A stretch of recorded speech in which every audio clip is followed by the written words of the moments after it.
We have another speech from Trump. He's kind of on a roll now, even though his trial is keeping him from campaigning, where he makes these easily disprovable, nonsensical claims.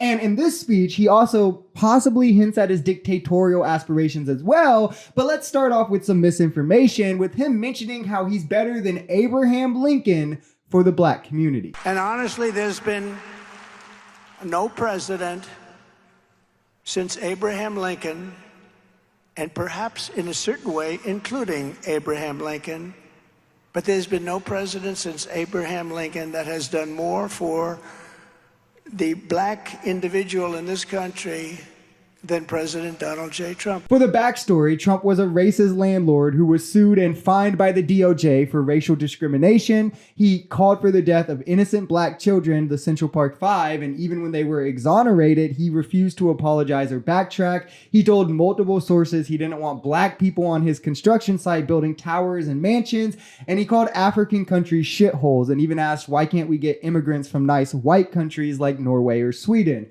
So he's done exactly what? To be better for the black community? Nothing. Nothing at all. FDR, 16 years, almost 16 years. He was 4-term.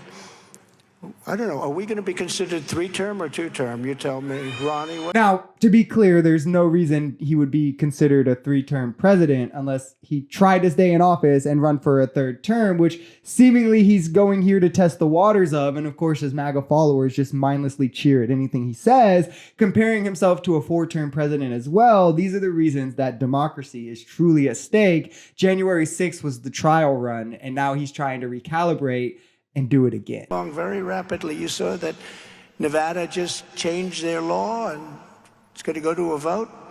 You saw that Ohio, and in all fairness, they came out on the much more liberal side, if we can use that term. And this is something we've seen across the country. When abortion rights are put on the ballot, women's freedom and reproductive rights constantly win out, which makes it more important than ever to keep Trump out of office and from enlisting a federal ban once they realize this is a losing battle because people are going to vote in favor of abortion rights. Like, it's that simple. So they're going to be like, well, now we have to do what Arizona is doing federally and get blue majorities as well so we can codify Roe into law. If the House and Senate are Democrat, Biden will codify Roe into law. Trump thinks he did a wonderful thing. Don't get that wrong. He says it in every speech. He brags about overturning Roe, shouts out the Supreme Court justices who did. All the while, children are now carrying to term because of him. Victims are having to give birth because of him.